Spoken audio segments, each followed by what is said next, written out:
Wanti narra ga'e kun akka isinirra hin geenye kan jettu obboleettiin keenya tokko ishiin tokko akkuma suurarratti argitan ishiin tuni chaayinaatti kan heerumte. Chaayinaa as Beeruuti keessa kan jiraatu. Ishiin tokko Baangaalitti kan heerumte. Ishiin Chaayinaatuun faarfannaa fa'aa waraabdii wajjin hin oomaan jettu ishiin. Ishii Baangaalii sana immoo suura ishii baay'isee mul'isuu hin barbaanne. Namoonni baay'een ishiin beekan ana qofatu keessan na ergiteen beeka. Hicciti namaa immoo baasuu hin danda'an.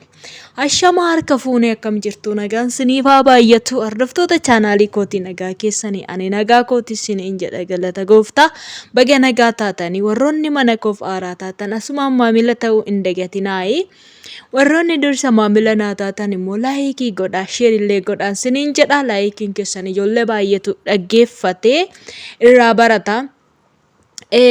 Obboloota keenya gaafa biyya Arabaa kana deemnu deemneetu hojjetannee of jijjiirree mataa keenya jijjiirra jennee biyyaa baane malee Baangaalitti heerumneetu Chaayinaatti heerumneetu Arabootatti heerumneetu jiraanna jenneetu makiinaa yaabbannee hin dhufne jechaadha.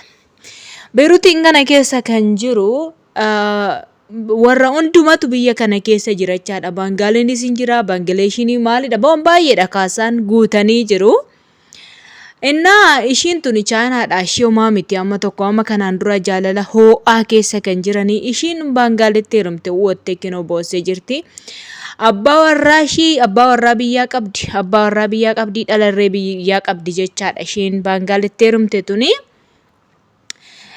Hojii dhabnaan jireenyi natti ulfaannaan hojii Beeruut biyya Beeruuti waan beektuuf obboleettiitii yaa jireenyi natti ulfaannananii namicha kanatti hirkadhe naan jettee turte hirkadhe yookaan heerume jechaadha. Gaafa ishiin heerumtu nuyi keessa hin jirru Oromoodhaan hin mari'anne marii hin qabnu sargiin waamamne nuti hin argine jechaadha.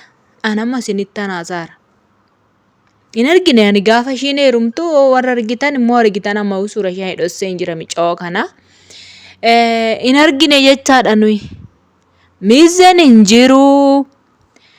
Akkasuma waa'elli hin jiru waa'elli reekaa dhoksaatti gagalgala ofumaa dhaqanii ofumaa ba'u jechaadha. Gaafa walitti kaan immoo asiin keessan dhuftee waan baay'ee naan jette ani garuu waan na barbaachisu keessan ishii gorsee hin jira. Cubbuudha maaliifin abbaa manaa kee dhiistee hatii asitti haalli yoo sitti ulfaate biyya keetti hin galtuun jedhan ishiin immoo ala kan hojjettu jechaadha. Hoggaasni hin jedhu kontiraata miti jechaadha. Ijoolleen keenya kontiraata hin hojjenne baay'een keessan. Hojiin keessan baay'ee nama ajaa'iba. Yoo sinii ta'uu baate jireenyi sinii ta'uu baannaan gara biyyaatti gala jireenyi biyya ormaa sinii ta'uu dinnaan gara biyya keessanii kutaa keessa maaltu kana Baangaalii fi kana Chaayinaa kana daalachoota kanatti heeruma dhattu. Har'a isaa waan baay'ee of biraa qabu. Micoon kun akkanaan jettetti namichi kun waan baay'ee of biraa qabata. Waan baay'ee keessaa kan ishiin boossu jechaadha. Ani miidiyaa yeroon hordofu baay'een of sodaadha. Viidiyoo illee tasa na waraabbataa laata jedhee tanan of shakkaa jira. Yoo na waraabbate tasa poostii yoo na godhe maatiin koo hiriyoonni koo arganiin cabaa jette taasofte jechaadha. Anaan karaa keessaa akkasittiin nan caba jettee natti taasofte. Cabni gaafa dura dhattanii itti hirkattanii wajjiniin galtanii wajjiniin gangalattanii yookaan waan namni isiniin jedhe dhaga'uudha hiriyaa keessanirraa waa fudhachuu wayin immoo miidiyaa hordofuu kana bichaatu sin baasa. Gaa waan ta'etti dhattanii dirimitanii dhattanii itti galtanii maafan itti galee maal akkas ta'e maafan akkas ta'e kanaaf ofan ajjeesa kanaaf akkasan of godha fooqirraan of darba maalan taa viidiyoo kootu ala jiraa maaltu ta'e jettaniitti waa meeqa dubbattu jechaadha. Ennaa micoo kana baay'ee tokko waan nama dhibu jechaadha. Amma wal lolanii waan jiraniif bakkee baatee jirtu homaa ofirraallee hin qabdu xaaxaa hin qabdu jechaadha. Garuu akkuma dhaloonni kun irraa baratan akka dhaxxanii jara kanaan gowwoomfamtanii isaan wajjin hin galle keessatti warri ala hojjetan jechaadha. Safuudhaaboo dheengadda otoon karaa deemaa jiru daawwitii wajjiniinan karaa deemaa jira. Yaa rabbii kiyya maaloo viidiyoo waraabanii tasa irran darbe makiinadha waan ta'e dafnee deemnuufuu jechaadha. Innaa maal gooti Itoophiyaa keenya mataanyu qalamii diimaa kana dibattee warrattee karaa gubbaarra jira muka sanarra taa'u muka jala inni kun immoo jara kana ta'uu baangaalii sana ta'uu chaayinaadha ta'uun waan isaatti addan baafanne niitiin natti argisiisee maal godha afaan keessa wal dhungatu ijoollee alaarra ta'anii jechaadha.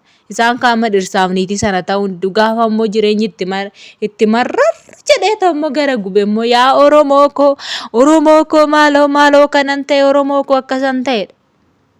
Dursa Oromoodhaan mari'adhaa gaafa rakkoo sinirra ga'e qofa Oromootti dubbachuudhaan dursaatii otoo waan ta'eetti hin galin yookiin hiriyaa keessaniin yookaan immoo Oromoo hundumaamee mari'adhaa maal goonare. Inni akkasitti argeeta namni cawoo sana achi warraan ishiin natti argisiifnan maayidha abbaa warraa faadha warraati jedheetu matsim jedhee bira darbeen oduu namatti baay'isu jarri kun silaa beektu siniin jira. Innaa waan akkanaa jira babbareedduu kana nu jalaa guurratanii waynee babbareedduu kana nu jalaa guurratanii ijoollee baay'ee shamarroonni baay'een safara tokko hin jira ijoollee kaama akkam babbareedan. Jaruma baangaaliin kun hin bareedu wanna lushusha wanna maal akkamisin hin jedhare hin bareedani garuu jarittiin sim jedhaniiti isaanuma wajjiniin bakka manni isaan itti galanirree mana lafa jalee kan taate jechaadha gara jala isaati fooqirra faamite jechaadha kunoo kiraa xiqqaa kanaan kireeffatanii jechaadha. Maaluma akkana xaataa isaas hin gashi. Ijoollee keessan gattanii abbaa manaa keessa waan xiqqoodha yoo itti mufattee micootun amma abbaa manaa ishiiti sababii mufatteef baangaalii jala shuxette. Jireenyi natti ulfaate jettee abbaa manaatii wallolle jettii waa meeqa qabexxarti jechaadha. Kaayyoodhuma hin qabdanii shamarran keenya takkamu kaayyoma manaa baatanii waanuma dalagattanii waanuma hojjettanii waanuma baataniif takkitti ishiin beekta sammuun keessan taqqasiin jedhe sin bade. Warroota kaayyoo qabantu jira isaan kaayyoo qabanirraa goraa ofii keessanii yoo kaayyoo wallaaltan warroota kaayyoo qabantu jira yaa ijoollee keenya warra kaayyoo qabu kana irrumaan goraa. Akkas isiniin jechuu barbaada. Hordoftoota chaanaalii kiyyaa waan baay'ee irratti haasa'uun barbaadu waan ta'eef warroonni lakkoofsa bilbila kootii na gaafachaa jirtan akkasuma lookeeshinii akkamitti arguu rakkoo keessan cima ijoollee sadiidha kan sin na gaafachaa jirtan lakkoofsa bilbila kiyyaa siniifan himaa qabaadhaa lakkoofsa Itoophiyaati imoodha maammadoon niiraa lakkoofsa kun qabatina warri maammadoon qabatina 25 9 23 11 26 34 kanaan na dubbisuu dandeessu karaa imootii sin jalaan qaba warra dhiira jalaa garuu hin qabu akkasii sin jedha 25 9 23 11 26 34 kanaan hayyoonaan jettan ijoollee keenya rakketta san isin na dubbisaa sin jedha. Hedduu takka galatoomaayi waa'ee micoo kanarra naasa'u maalin jajjabina ishii dafaa kennu ishiin takka waamitii na keessanan gorsaa jira ishii.